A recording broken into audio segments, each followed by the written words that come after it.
The world is watching Ukraine, but what do they see? What can they do? And what's at stake? For more on that, we're joined by William Taylor, a former U.S. ambassador to Ukraine. He's now a vice president at the U.S. Institute of Peace.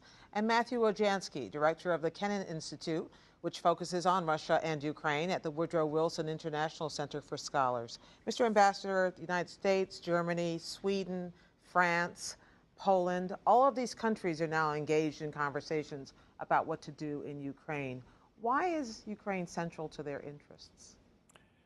Ukraine is at the heart of Europe, so the Europeans that you mentioned are very interested to see stability. They're interested to see a market. That's why the discussions between the European Union and the Ukrainians on a free trade agreement have been so important and got fairly close.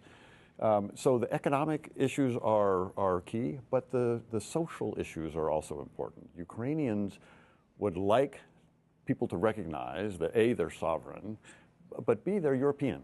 They are at the heart of Europe. They know that they're on the borders between European Union and the Russian, as your map showed. So that discussion is an important one for the Ukrainians in particular, but the Europeans and the Russians have things at stake. We have things at stake. We would like to see the Ukrainians make their own decisions. We would like to see a sovereign Ukraine that is run by a democratic government making decisions that affect Ukrainians. But what, Matthew Ojansky, what if a sovereign Ukraine, there are so many Russian speakers, so much of the country is still allied with Russia. Right. What if a sovereign Ukraine chose Russia? Well, I think one of the fundamental problems within Ukraine now is not just that the country is divided between an East, which prefers Russia, speaks Russian, and a West, which prefers Ukraine or Europe, but that the conversation, as Ambassador Taylor mentioned, isn't really about geopolitics anymore. It's about decency. It's about whether people have a right to protest, to speak out about what they want in the first place, whether the government can simply steal from them with impunity, which it's been doing for many years now. And it's not about individual political leaders. You know, it's not about getting Yulia Tymoshenko out of prison as it was maybe a year or 2 years ago. This is about people who are dying needlessly in the streets for simply exercising basic rights and freedoms. The problem with that scenario is even cutting a geopolitical deal. Imagine Russia, the United States, Europe sit down around a table and they come to a compromise. It doesn't necessarily solve the violence we're seeing on the streets today. We've reached a kind of dead-end crisis point. In fact, last night we heard there was a truce declared, and then there was not a truce as far as do we know if that was ever real? I think it was proposed and agreed on both sides and might have resulted in some discussions. That actually is cause for some hope that when the leaders get together, they can come to an agreement and they can make some plans to sit down and have a discussion about how to resolve this. Today's violence makes that much more difficult. I'd say not impossible, but much more difficult. Why did this escalate so fast? Why did it seem at a week ago, maybe 2 weeks ago, as if things had been resolved, then it stirred up again, then it seemed like if we were on the brink of something, and now we're approaching 100 dead? I think you have at least two problems. One of them is the spoiler effect. You know, Sergei Lavrov, the Russian foreign minister, mentioned these extremists that the West refused to condemn. You know, it is true. There are absolutely people who are in the crowds who from the beginning have been prepared to use shocking violence. Just as an almost comical, if it weren't so tragic, example today, some forces on the Maidan actually pulled the bodyguards of the European foreign ministers who were visiting out of their cars and roughed them up. Right? So people who are ready to go first to violence are on both sides. But I think the second problem is, you know, violence begets violence. And once you had casualties, again, the protests ceased to be about joining with the European Union. They ceased to be about geopolitics. They ceased to be even about domestic politics. They're about anger at what has been done to innocent people. And that's something that's very difficult to de-escalate. So what are the options, Ambassador Taylor? Say that the United States has some leverage, or Russia has some leverage, and Yanukovych is still holding his ground. What are his options here? His options are to back down, difficult for him to do. Another option is to declare a state of emergency and use a larger force, the military force, which is not yet done. If he were to do that, there is fear that is. There is fear, and we ought to be making it very clear that that is such a bad idea, that is such a terrible thing for Ukraine, and for the rest of the world, for that matter, that we would take strong measures. I heard today, however, that our Secretary of Defense has been trying to call and isn't getting his phone calls returned. So how do we make it clear? They understand this.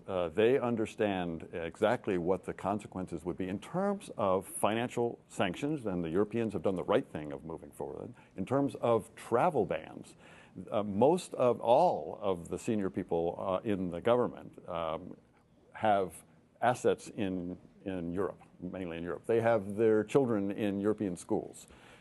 They value those things. These sanctions, I think, are something that we ought to push with the Europeans. Matthew Rojansky, what do you think about the prospect of sanctions? Is it the right time, or is it too little, too late?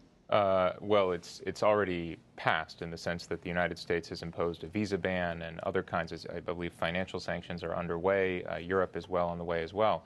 My concern here is we're stuck between a rock and a hard place. On the one hand, we are trying to impose sanctions on people who more or less feel that their lives are at stake, their political survival. Ukraine's not a country where you leave political office, you give up wealth and power, and you're fine. Look at Yulia Tymoshenko, right? So if these people's backs are against the wall, telling them you can't vacation in Florida, the south of France, we're going to freeze your assets, it just may not be enough. It may be a few grains of sand on one end of a scale. It doesn't change the balance for them. On the other hand, if we escalate sanctions, if we go after Ukrainian businesses, which are owned by the so-called oligarchs, the kingmakers in Ukraine, the results of that could be very unpredictable. Bringing these powerful forces into the fight more directly, we don't know how that will end. It could mean widening violence in the country. It sounds like you believe a moment has passed and we just have to let this play out. I'm not sure the moment has passed. I think we should not assume the moment has passed. Both sides recognize that they are at an impasse, and the violence shows how serious it is. Both sides recognize the seriousness of this. We should not assume that there's nothing that we can do, that we ought to just allow things to happen. And what would that be? That would be to make it clear, again, that there are consequences for European investments that the Ukrainians have. On the oligarchs, it seems to me, Matt, have been cautious about where they come down. It's not clear to me that the oligarchs have been supporting the government, supporting Yanukovych on this thing. So I would not push them over away from the possibility of supporting what we are talking about in terms of sovereignty and of a negotiated settlement. Is it possible that Russia has more leverage in this than any of the European countries or the U.S.? I think at this point, yes, but it's a question of very fine distinctions. You know, if Russia was calling the shots to the degree that a lot of people suggest, I don't think you'd see the chaos that you see right now. Early on in this, in November of last year, December, you know, it maybe served the Kremlin's interest to make the argument, hey, you move towards Europe, you get chaos, right? At this point, when you have blood running in the streets, Russian investments, Russian family ties, Russia's political interest in simply stability and security in its neighborhood. I mean, you saw the map. These countries are joined at the hip and have been for their entire histories. This isn't in Russia's interest anymore either. And so I query whether Putin really has the ability, even if he wanted to say, stop the violence and make it stick. But that's what's needed. We need a pause. We need time for people to recover and then to have serious negotiations. Matthew Rojansky of the Wilson Center and William Taylor of the U.S. Institute of Peace, thank you both very much. Thank you.